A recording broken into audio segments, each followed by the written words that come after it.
Olá pessoal, tudo bom? Prazer, meu nome é Aislan Lima e hoje nós estamos aqui para falar um pouquinho sobre superação, tá?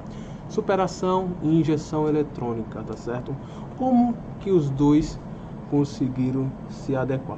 Bom, sou professor do grau, sou consultor de negócios nas áreas de oficina e eu hoje vou estar ministrando essa aula para vocês. Lembrando que nós estamos passando por uma fase de pandemia, algo jamais visto pela humanidade, e nós do grau estamos preocupados com você, nosso aluno, estamos preocupados aí em poder dar o melhor da melhor forma possível, tá bom? Então vamos começar um pouquinho essa história, vamos começar um pouquinho como que se tornou a injeção eletrônica em um caso de superação, né? Então o que acontece? O PGMFI, o começo. Vamos falar um pouquinho sobre o tema que eu vou abordar, tá? Então, não tem como falar do equipamento sem falar quem é o criador, sem falar quem foi o pai dessa invenção, tá? Então, eu vou falar sobre o pai da injeção eletrônica, do PGMFI, o que é o PGMFI também, muita gente vê lá nos carros, nas motocicletas, na traseira da motocicleta PGMFI, mas não sabe qual é o real significado dessa sigla, né? As principais vantagens entre ela e o carburador, né? E tem umas grandes vantagens aí gritantes. A mistura rica e mistura pobre. Muitas pessoas não entendem o que é mistura rica e mistura pobre e acham que isso é normal da motocicleta, que na verdade é um defeito, né? Não é para acontecer isso. E estequiometria, o que seria estequiometria, professor? Calma que eu vou estar explicando para você também. E todos os componentes, como vamos dar um exemplo aí de motor. O motor é dividido em três partes, né? Cabeçote, bloco e cáter. A injeção eletrônica também é dividida em três partes, não é isso? Então eu vou estar explicando para vocês aí o que é a divisão da injeção eletrônica. Mas antes vamos começar um pouquinho da história, né? Eu vou começar falando da história sobre esse cara, tá? Robert Bosch, né? Que ele era um engenheiro, inventor, né? E ele é o pai dessa criação da injeção. Como que funciona isso? Naquela época já existia carros, tá? E o que acontece? Ele trabalhava muito distante da onde ele morava. Então ele gastava muito combustível, mas muito mesmo. Então o que acontece? Ele preocupado com isso porque toda a sua renda na época estava indo para combustível, que não é nada diferente do que acontece hoje. Infelizmente aí a boa parte do nosso dinheiro acaba ficando por combustível. Mas ele, poxa, eu tô gastando muito e toda vez que eu viajo, toda vez que eu chego de viagem, eu sou obrigado a fazer uma manutenção no meu carburador. O que acontece, pessoal? Diferente da injeção, o carburador ele precisa fazer manutenção periodicamente. Por quê? Vamos dizer assim, o ar da praia, o ar do interior lá do interiorzão lá, ele é mais denso que um ar que fica na praia, certo? Então assim, é mais pesado, podemos dizer. Então quando você chega no interior, eu estou aqui no nosso estado de Pernambuco, eu moro no estado de Pernambuco, e Boa Viagem é um local litorâneo muito bonito. E quando nós viajamos para Gravatá, que é um outro interior aqui de Pernambuco, o ar do Gravatá ele é mais denso, é mais pesado, é mais frio. Então quando eu chego lá, eu sou obrigado, muitas vezes, a fazer manutenção no meu carburador, né, regulando um giclê de alta, um giclê de baixa. Isso pode acontecer, tá? Então acontece, Robert Bosch ele saía do norte e ia trabalhar no sul. Isso, né, viajava muito, ele viajava bastante. Ele trabalhava na Siemens na época, que hoje eu acho que vocês conhecem a Siemens, que é uma grande empresa de tecnologia mundial. E ele era um dos diretores de lá naquela época. E o que acontece? E ele estava vendo muito defeito com o carro dele, sem contar que estava tendo um gasto de combustível muito elevado. O carburador gasta mais que a injeção eletrônica, de fato. E a manutenção acaba sendo também maior. Então ele desenvolveu um equipamento com uma bombazinha de combustível, né? E um coletorzinho, né? Um coletor para que pudesse somente entrar a quantidade de ar correta e poder dar a quantidade de combustível correto, tá? Eu não vou entrar em tanto detalhe, muito não, mas é só para vocês terem uma noção. E o que acontece? Ele pegou, desenvolveu isso e botou no carro dele e foi um sucesso. Ele conseguiu economizar uma certa quantia, dependendo de quanto ele andava, ele conseguiu economizar uma certa quantia até legal. Agora entra a história de superação, tá? O que acontece? A primeira injeção eletrônica ela foi inventada em 1912, no mesmo ano que o Titanic afundou, tá? Em 1912 foi inventado a injeção eletrônica, né? Mas olha só o detalhe, a primeira venda só foi ser feita em 1937, cara. Por que superação? Porque muitas pessoas desistem no metade do caminho. Quando escuta o primeiro não, já fica chateada e chuta o balde, não quer saber de nada. E acaba desmotivada, acaba, poxa, não vou conseguir, então acaba perdendo o foco. Hoje em dia nós estamos vivendo uma geração bem complicada. Uma geração que se dói por qualquer coisa. Uma geração que é muito frágil, né? E qualquer não é motivo de choro, qualquer não, é complicado. Esse cara não. Ele levou vários nãos até conseguir se tornar um sucesso, né? Para quem não sabe, esse cara é o criador do Bosch, aquela empresa de Bosch que fabrica furadeira, que tem em todos os cantos aí uma concessionária especializada.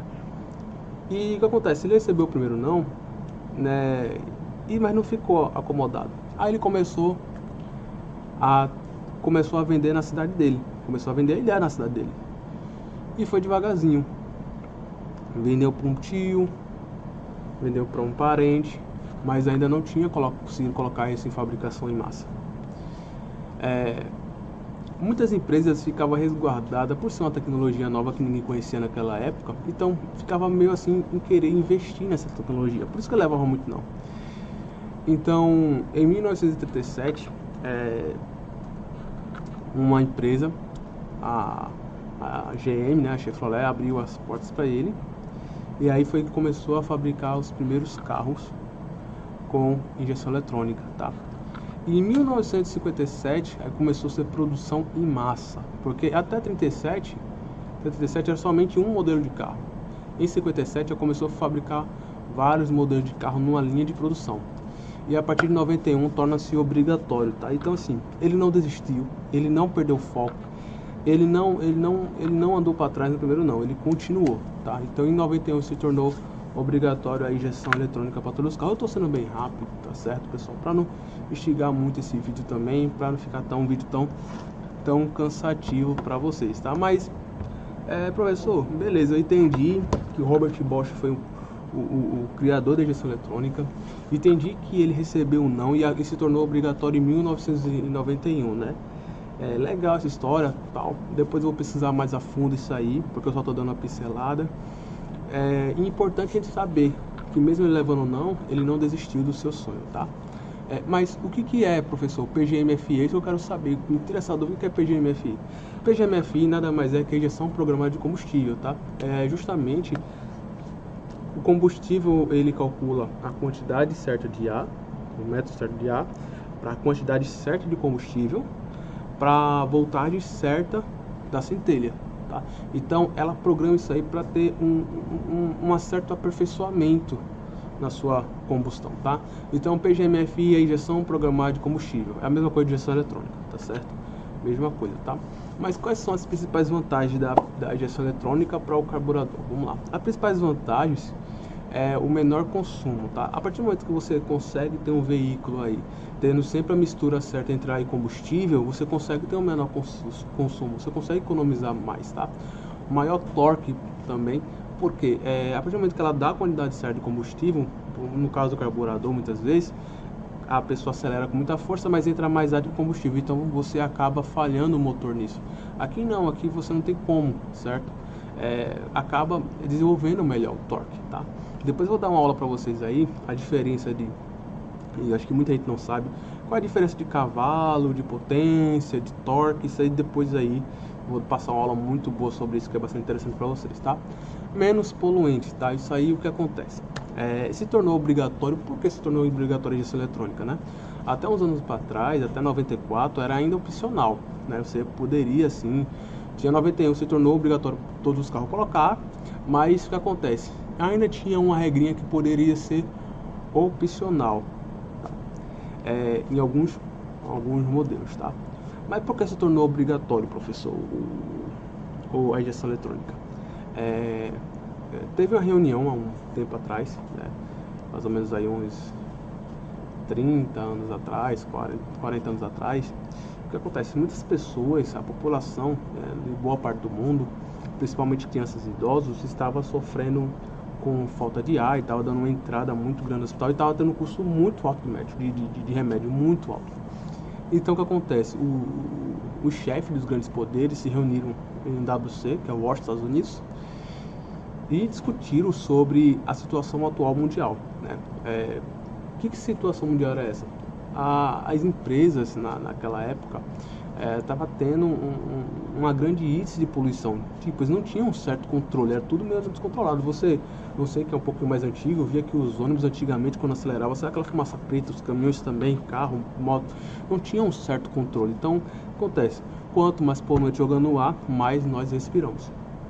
Então, naquela época existia o OMS, a Organização Mundial de Saúde, se reuniu com a cúpula e disse, olha pessoal, está entrando muitas pessoas com problema respiratório por conta da emissão de poluente dos automóveis, emissão de poluente das aeronaves, querosene, emissão de poluente dos navios e aviões, das grandes usinas, né? Então se tornou uma parte assim de responsabilidade, uma parte de preocupação, porque muitas pessoas de verdade estavam morrendo com isso. Então naquela época se desenvolveu um CONAMA, né, o Conselho Nacional do Meio Ambiente, e o órgão fiscalizador, porque o CONAMA é um conselho, mas tem um fiscalizador que é o PROMOTE, tá? Então acontece, o PROMOTE ele regulamentou a quantidade de gás carbônico que cada veículo tem que soltar. Se um veículo soltar um gás carbônico que não é permitido, esse carro não entra na linha de produção, né? E a empresa acaba levando uma multa se esse carro sair, né, para o mercado, não pode, tá? Então o que acontece, quando nós falamos de gestão eletrônica, a gestão eletrônica se tornou obrigatório mesmo em 91 para as empresas se adequar, por questão disso, né? Porque se tornou uma questão de responsabilidade. E o que acontece? Estava tendo fiscalização, estava tendo aí a preocupação das empresas levarem multa contra isso, né? Com isso, com certeza diminuiu, mas você pode ver aí que hoje, atualmente, você vê ônibus aí que não solta fumaça, aquela fumaça preta, só quando tem alguma falha no retentor, uma falha no cilindro. Mas você vê que não existe mais isso, né? Não pode, tá?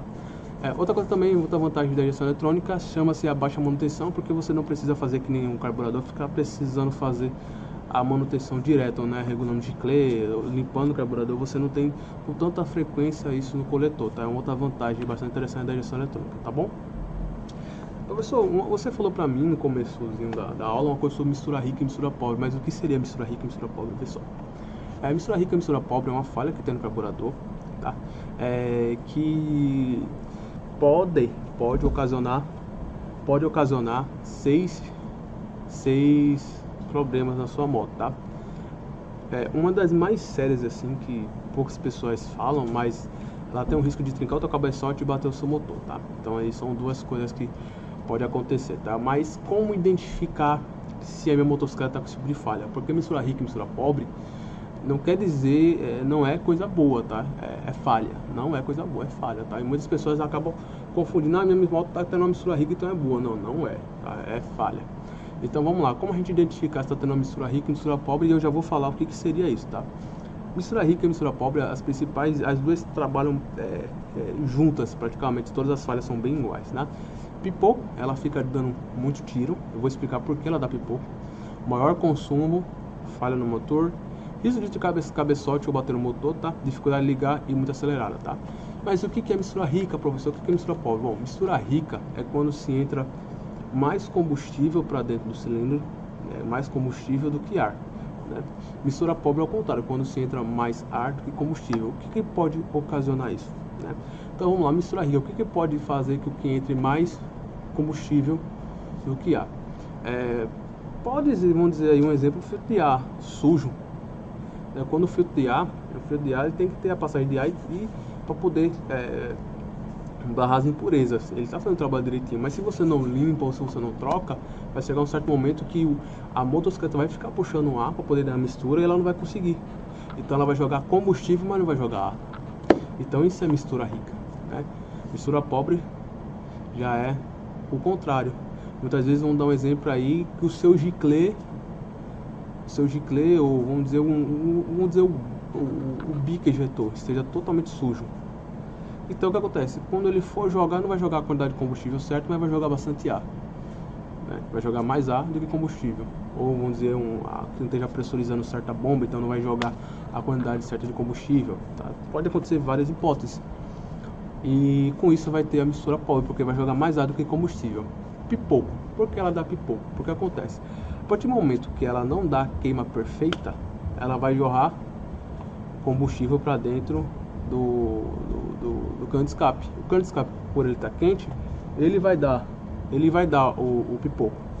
O maior consumo também, porque acontece, tem um momento que ela fica muito acelerada. No que fica muito acelerada, vai colocando muito combustível desnecessário para o cilindro, tá? Fala no motor, né? Porque acontece, ela tem hora que ela trabalha na rotação alta, tem hora que ela trabalha na rotação baixa, tem hora que ela nem liga, então isso é uma falha do motor. Isso entra com a cabeçote, porque acontece, ela trabalha super aquecida, mais do que normal, tá? Muito mais do que normal. Então você pode trincar o cabeçote, você pode até mesmo danificar a tua vela também. Dificuldade de ligar, né? Dependendo da situação, você não consegue nem ligar ela de manhã e ela fica muito acelerada, que isso aí vai acabar trincando o seu cabeçote, tá? Então, só para vocês terem uma ideia do que significa mistura rica e mistura pobre e tal. Que nem eu tô falando, pessoal, é somente uma pincelada porque vai ser vários vídeos, várias aulas, tá? Então vai ser bastante interessante. Estequiometria, né? Que palavrão é esse, professor Aslan? Que palavrão é esse aí? Pessoal, no carburador, essa palavra não existe, porque o carburador, ele é muito mecânico, você não consegue sempre fazer uma coisa tão certinha. Já na injeção eletrônica, isso aí se torna assim uma regra, né? Estequiometria nada mais é que a mistura perfeita entre ar e combustível, tá bom? Não pode nem ter acesso mais de combustível, nem pode ter muita menos de ar, tem que ser uma mistura perfeita para poder fazer aquele funcionamento bem certo dela, né? Lembrando que, só voltando a lembrar que as principais vantagens da injeção eletrônica em cima do carburador é menor consumo de combustível, maior torque, menor custo de manutenção e menor poluente. Já no carburador, quanto maior torque, maior consumo e maior manutenção, porque você vai precisar fazer manutenção para ele, e maior gás carbônico emitido, tá? Então veja só as principais diferenças entre esses dois equipamentos, que é uma ideia fenomenal. Como eu falei anteriormente, tudo na motocicleta a gente pode trabalhar fazendo uma divisão, né? No caso que eu falei, o motor ela é dividido em 3 partes, né? Que é o cabeçote, o bloco e o cárter, né? Eu fiz até um vídeo explicando sobre o que significa isso, tal, depois vocês acompanham aí. Mas na injeção eletrônica, como a elétrica também é dividida em suas partes também, eu vou falar um pouco da injeção eletrônica, ela também é dividida em 3 partes, para ficar mais fácil nós trabalharmos, tá? Controle, detecção e atuadores, tá? Quem são os controles? Controle é o ECM. O que é ECM, professor? Bom, ECM é o módulo de controle eletrônico, ou módulo de controle do motor, tá? Então quer dizer, professor, que ECM é igual a CDI. Pessoal, é uma falha muito grande nas oficinas comparar ECM com CDI, tá? Elas são totalmente diferentes. CDI só com carburador, ECM somente com injeção eletrônica. Pico, ponto, não tem mais nada. Se você vê um mecânico dizendo, olha, eu trouxe minha moto de injeção eletrônica com falha na CDI, você pode dizer que esse cara não é mecânico, porque ele não entende de elétrica, nem de injeção, tá? CDI não tem nada a ver com injeção eletrônica, tá? A ECM, o modo de controle eletrônico, o modo de controle do motor, ele consegue ir além do CDI, consegue muito mais além, ele consegue calcular o tempo de centelha, ele consegue calcular se o motor está no tempo certo, ele consegue calcular se a chave que você está colocando na ignição é a chave da sua moto, mesmo com o sistema RIS, né? Então assim, ele vai muito mais além, e hoje tudo que for injeção eletrônica usa ECM, carro, barco, moto, avião. Sem essa peça a motocicleta não funciona. Se essa peça estiver desconectada na motocicleta, não funciona, não pega, tá? Porque ela é a peça central para tudo isso, tá? E outra, o pessoal fala, professor, essa peça queima com facilidade? Não, essa peça não queima com facilidade, essa peça não danifica com facilidade, mas eu recomendo, assim, em tempo você fazer um reset na ECM, tá? Pelo menos aí a cada 6 meses você vai resetar essa ECM. Não é difícil resetar a ECM, é muito fácil lá no DLC, Então a cada 6 meses você faz o reset da SM. Depois eu posso até ver aqui e a gente fazer um vídeo de eu mostrando como resetar a SM. É fácil pra caramba, tá? Beleza, controle eu entendi, professor. Controle quer dizer que é o cérebro da motocicleta, né? Então ela é responsável por mandar na motocicleta. Assim, ela manda na motocicleta do começo até o final. Desde a frenagem até a aceleração, desde a lâmpada da frente ao estopo traseiro. Quem manda é a central. Mas, professor, o que é detecção? Detecção são os sensores, tá? Na motocicleta mais simples aí tem 7 sensores. Na motocicleta um pouco maior pode chegar a ter 30 sensores aí, tá? O que acontece? Tem algumas motocicletas que tem um sensor quase comparado com o sensor de avião. Vou dar um exemplo, o pitot. O pitot ele consegue identificar aí a velocidade, a longitude e latitude, tá? É um sensor bastante interessante. Aí tem o MAP TPIAT, que é considerado um sensor único, também chamado de sensor híbrido. O sensor MAP ele consegue identificar a quantidade de ar que está dentro do coletor. O sensor TP ele consegue dizer a posição da borboleta, a posição do acelerador, se você está acelerando, se você não está acelerando. O sensor IAT ele é o sensor de temperatura atmosférica, ele vai identificar para a central se naquele momento está tendo um ar gelado, você está tendo um ar mais quente, porque com isso você consegue alterar a voltagem da centelha, tá? Temos também o O2, o som da lambda, né? Os dois sensores com nomes diferentes, mas porém eles trabalham de forma iguais. Ele consegue identificar se está tendo naquele momento uma mistura rica, uma mistura pobre, se está consumindo gasolina, se está consumindo álcool. Então ele consegue, através desse sensor, ele consegue identificar como sua motocicleta está operando. Uma coisa bastante interessante, sabe, pessoal? Que o pessoal, muitas vezes, esse sensor, o O2, o som da lâmpada, ele dá o código de piscada, né? Na luz de 1000, tá? Que eu não vou dizer, vou deixar vocês pesquisarem. Ele vai ficar dando código de piscada lá e muitas pessoas, muitos mecânicos que não entendem, não estudam, assim, entre aspas, né? Não se prepararam ainda mais, principalmente com essa tecnologia nova, eles trocam de cara esse sensor. Muitas vezes a sonda lambda é acusada porque está tendo alguma falha no atuador. Eu já vou explicar que são atuadores, mas pode estar tendo uma falha no filtro de ar, que não está deixando passar uma quantidade certa de combustível de ar. Está tendo uma falha no bico injetor, está tendo uma falha numa regulagem. Então o que acontece? Esse sensor ele vai acusar que está tendo falha, está tendo um erro de mistura, tá? Através da queima errada lá do cilindro. Então muitas pessoas não sabem disso, muitos mecânicos, muitos profissionais não sabem disso e acabam trocando esse sensor desnecessariamente, tá? Temos também aí o BAS, tá? O que é BAS, professor? BAS é o sensor de inclinação, tá bom? Esse sensor, na minha opinião, é um sensor bastante importante. É um sensor de segurança. Por que, pessoal, existe esse sensor de inclinação? Porque antigamente não tinha esse sensor, as pessoas caíam das motocicletas e o motor ficava ligado. Com isso, a corrente, a tração da moto continuava girando e quem estava atrás, o garupa, ou até mesmo o piloto, o pé, muitas vezes acabava entrando na tração. Então, acabava amputando. Então, acabava arrancando ali os dedos ali. Então, por isso criou esse sensorzinho para poder desligar todo o funcionamento da motocicleta. Outra coisa também bastante interessante, porque ele existe, porque para pegar fogo, para ter uma explosão, precisa de 3 elementos básicos, né? É o combustível, que aí no caso de um acidente vai estar vazando combustível, o ar, também no caso do acidente, o ar vai estar circulando, e o fogo, a centelha. O motor quente acaba sendo um excelente condutor. Então por isso acabavam muitas motocicletas tocando fogo, porque não tinha um corte de ignição, tá? Então é muito importante esse sensorzinho aí nas motocicletas. CKP, né? CKP é outro sensor, tá? Da detecção, é um sensor de virabrequim, tá? Esse sensorzinho aí, a importância dele é identificar se a motocicleta está trabalhando no tempo correto. Eu fiz um vídeo anteriormente falando sobre os 4 tempos da motocicleta, quem foi o criador, que foi Nikolai Otto.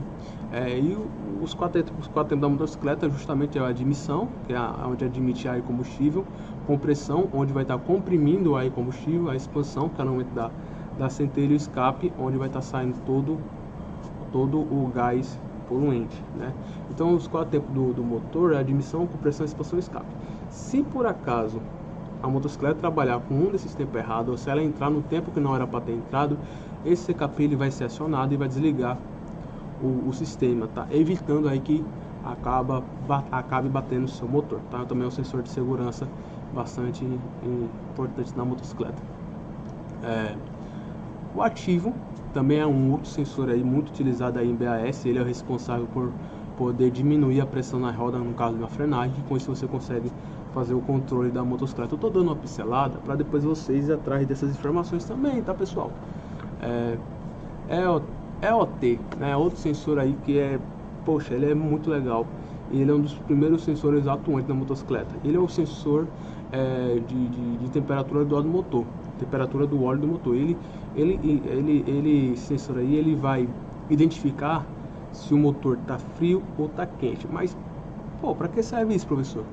Imagine você tá com a motocicleta que já tá quente e esse sensorzinho de óleo e tá identificando que tua motocicleta tá fria. Então o que acontece? Ele vai ser o responsável por aumentar a aceleração da tua moto para ela aquecer mais rápido. Concorda um negócio comigo? Quando a motocicleta está quente, então não precisa de tanto esforço para poder queimar o combustível, né? Porque já está quente e não vai precisar de uma centelha tão forte. Não precisa de uma centelha tão forte, então a motocicleta vai trabalhar aí num padrãozinho correto. Então o que acontece? Quando esse sensor está danificado, ele pode ocasionar isso. Ele pode dizer que a moto está quente, mesmo ela estando fria, e com isso dá uma falha, você não consegue ligar ela de jeito nenhum.